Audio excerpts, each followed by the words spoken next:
Welcome back to my channel Math School. In today's video we'll be taking up the revision of chapter 2 triangles. So we will be looking into congruent figures, similar figures, and also the important theorems that you should all know from chapter 2 triangles. So watch the video till the end so that I can make more such videos for you guys. Now quickly let us begin with the video.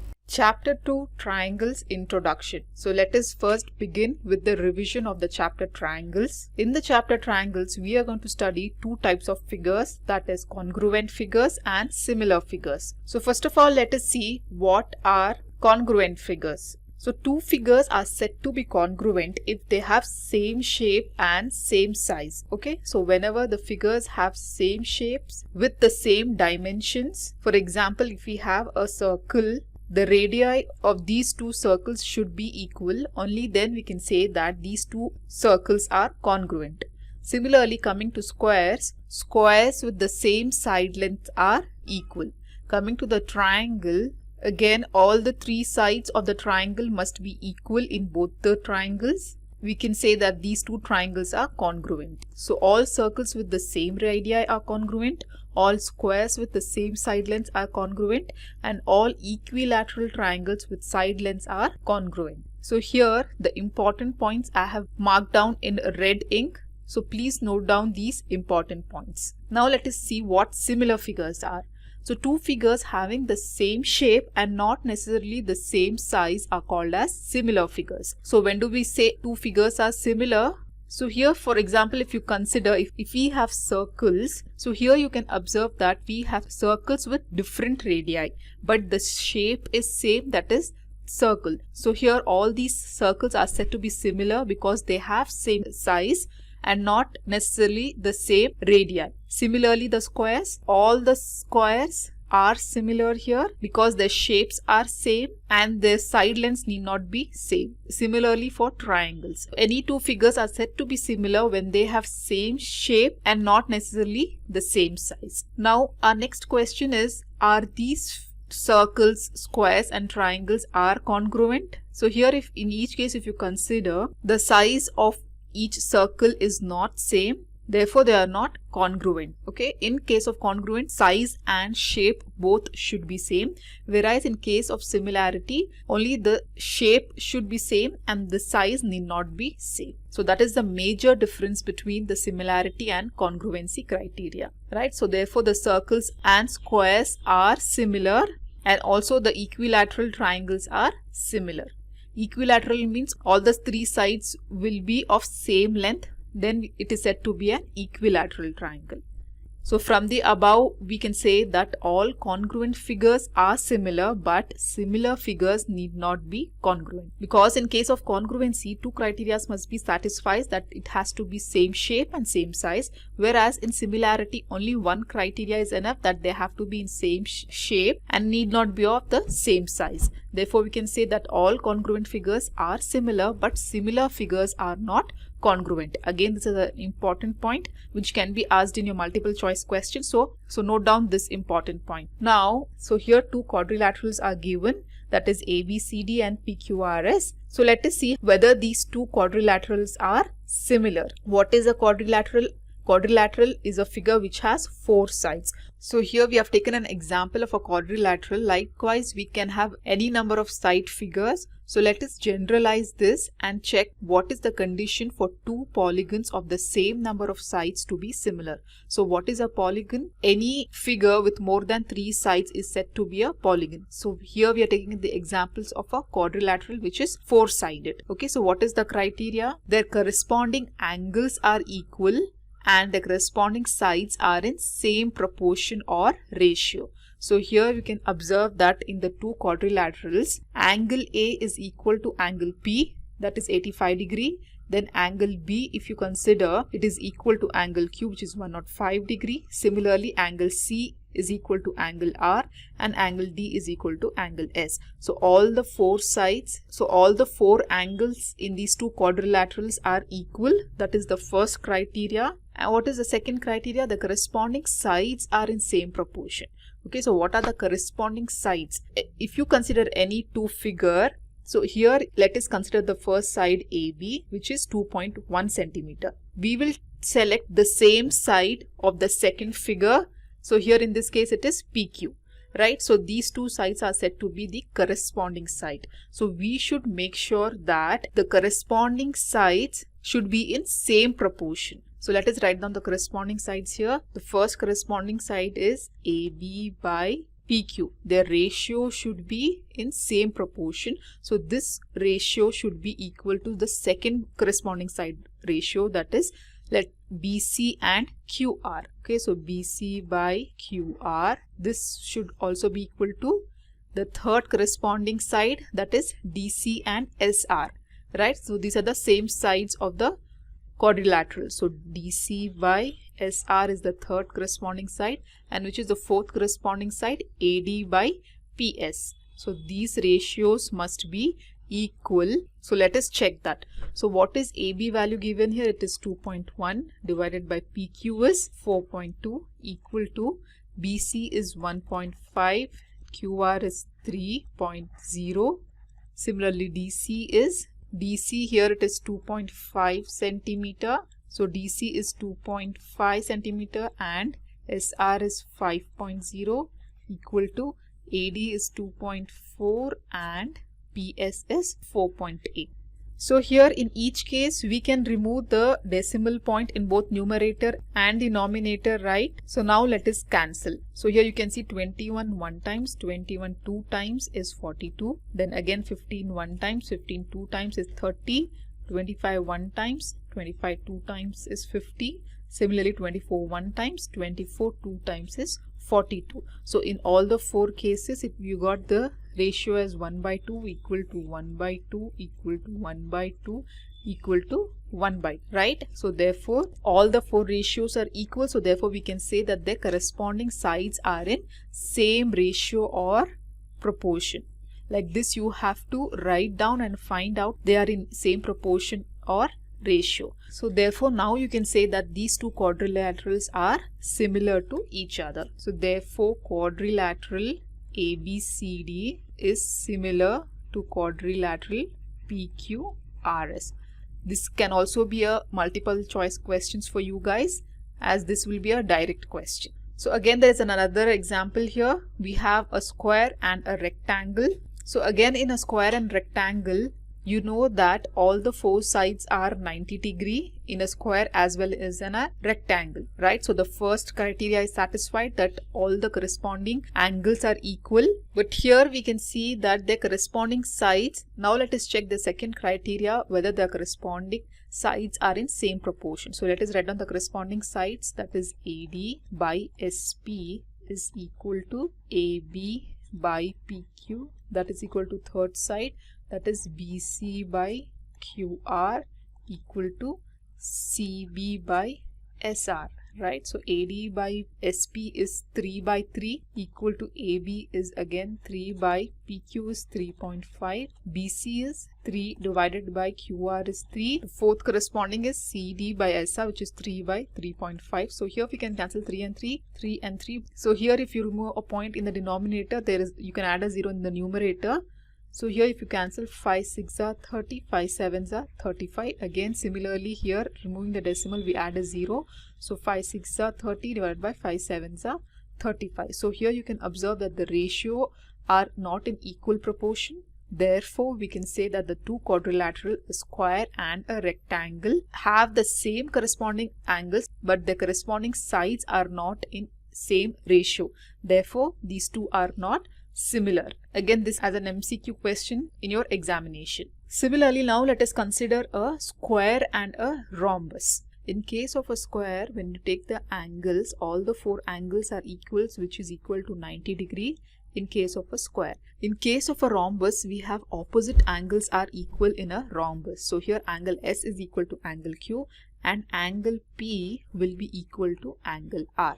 So therefore the corresponding angles in case of a square and rhombus are not equal, even though you can see here corresponding sides are in equal proportion. That is, if you take the corresponding sides, that is AD by PQ is equal to AB by QR equal to BC by RS equal to CD by SP. So here AD value is 2.1 by PQ is 4.2 equal to again 2.1 divided by 4.2.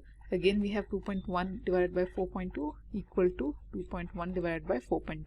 So here we can cancel all these value, 21 one times and 21 two times. So we get 1 by 2, 1 by 2. So even though the corresponding sides are in equal proportion, but their angles are not equal, therefore again a square and a rhombus cannot be similar. Thus either of the two conditions must be satisfied for the two polygons to be, that is the corresponding angles must be equal, and even the corresponding side must have the same proportion. Even if one of the criteria is not satisfied, then the two figures are said to be not similar. Next, in this chapter 2 triangles, we have various theorems. There are around 9 theorems. So you have to know all the statements of all these theorems. So let us revise the theorems one by one here. First theorem is the basic proportionality theorem or the Thales theorem. So this theorem is very much important. It says if a line is drawn parallel to one side of a triangle to intersect the other two sides in distinct points, the other two sides are divided in the same ratio. So consider a triangle ABC. When you draw a line DE parallel to one of the sides of a triangle, so here DE is parallel to BC. So this line DE now divides the other two sides of the triangle, that is AB and AC, in equal proportion. Therefore here we can say that if a line is drawn parallel to third side of a triangle, then the other two sides are in equal proportions, that is AD by DB will be equal to AE by EC. So this is the basic proportionality theorem. So using the statement of the theorem, we can write this ratio. In the exam, they can ask you to find out any one of the sides given the other sides in this ratio, right? So this can be again an MCQ question, which will be a direct question. A second theorem is, it is the converse of the BPT theorem. Converse means it is just the opposite of the BPT theorem, which says if a line divides any two sides in the same ratio, then the line is parallel to the third side. So there is a line DE which divides two sides of the triangle AB and AC in equal ratio, that is AD by DB will be equal to AE by EC. Then this line DE will be parallel to the third side BC. Okay, again this they can ask you in the MCQ, that if a line divides any two sides of a triangle in the same ratio, then the line is dashed to the third side. In the option they can give you has to be parallel to the third side or perpendicular to the third side or across the third side, anything they can ask in the option. You have to select the correct option, that is it has to be parallel to the third side. So therefore I'm asking you guys to remember the statement of the theorems very carefully in this chapter triangles. Now let us move to the third theorem. This theorem 2.3, it is based on the criteria for similarity of the triangles. Previously we learned the similarity of the triangles, which said the two triangles are similar only when two conditions are satisfied, that is all the three angles in a triangle should be equal and their corresponding sides should be in equal proportion. Only then the two triangles will be said to be similar. So based on this similarity criteria, we have a theorem 2.3 which says if in two triangles corresponding angles are equal, then their corresponding sides are in ratio or proportion and hence the two triangles are similar. So these are the two triangles. So it says the corresponding angles are equal, that is angle A is equal to angle D, angle B is equal to angle E and angle C is equal to angle F. Then the corresponding sides are in equal proportion, therefore the triangles are said to be similar. So that is what is written down here. So again in the exam they can give you a question like they will give you two triangles are similar and they will give you the sides of the triangle and one of the side of the triangle it will be missing. So using this ratio you have to find out the missing side. Now this is the converse of theorem 2.3 which says if in two triangles sides of one triangle are proportional to the sides of the other triangle, then their corresponding angles are equal and hence the two triangles are similar. In theorem 2.3 they said the angles are equal, so therefore the corresponding sides will be equal. Now here the corresponding sides are equal, So the angles will be equal and hence the two triangles will be proportional. So don't get confused with the statements. Understand the statements. That will be easy for you to remember the statements. So we have two triangles ABC and DEF. Here their corresponding sides are equal. That is AB by DE is equal to BC by EF is equal to AC by DF. When the corresponding sides are equal, then their corresponding angles will also be equal. Hence the triangle will be similar. Also, this theorem is referred to as side similarity criteria, where if three corresponding sides of triangles are equal, then the corresponding angles will also be equal. It is also called as SSS, similarity criteria of two triangles. Now theorem 2.5 is, if one angle of a triangle is equal to the one of the other triangle and their sides including these angles are proportional, then the two triangles are similar. So if there are two triangles ABC and DEF, according to this statement, if one angle of a triangle is equal to the other angle of the triangle, sides including these angles, so which is the side which comes under angle A? It is side AB and AC. And which are the sides corresponding to these two angles? It is side AB here, and in this triangle it is DE. Similarly AC and DF. So the sides including these angles are proportional, then the two triangles are similar. So here again you can observe that we have side angle side. Again we have a side angle side. So therefore this theorem is also known as SAS, or side angle side similarity criteria for two triangles. In this case, whenever an angle is equal, then the corresponding sides will be proportional. Then the triangle is said to be similar. Previously in theorem 2.3, all the three angles were equal, right? When the corresponding angles are equal, then their corresponding sides will be proportion. Therefore, this theorem is called as angle criteria of similarity of two triangles, or it is also called as AAA, criteria of similarity of two triangles. So next topic we have is areas of similar triangles. Now here area of the two triangles will come into picture which are similar, and again we have a theorem on this criteria which states that the ratio of areas of two similar triangles is equal to the square of the ratio of their corresponding sides. We have two triangles, that is ABC and PQR. The ratio of the areas of these two similar triangles is equal to square of their corresponding sides. That is, the area of triangle ABC by area of triangle PQR will be equal to square of their corresponding sides. So which are the corresponding sides in these two triangles?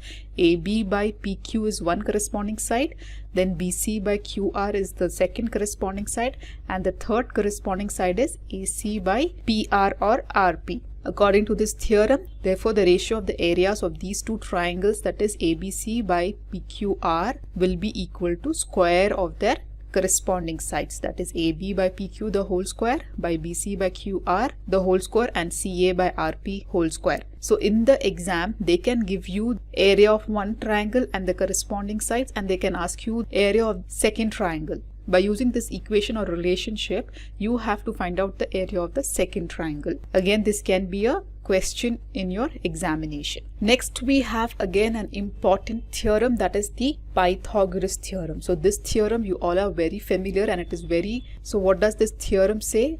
If a perpendicular is drawn from the vertex of the right angle of a right triangle to the hypotenuse, then the triangles on both the sides of the perpendicular are similar to the whole triangle and to each other. So here we have a right angle triangle. Let us name this triangle as ABC. So when a perpendicular is drawn from the vertex of the right angle, so this is the right angle in this right angle triangle, right? So when a perpendicular is drawn from the vertex of this right angle to the hypotenuse, the triangles which are formed on both the sides of this perpendicular are similar to each other, and it is also similar to the whole triangle ABC. So again here this figure is redrawn. So therefore we can say that the triangle ADB will be similar to the whole triangle ABC. Then the triangle BDC is similar to triangle ABC, and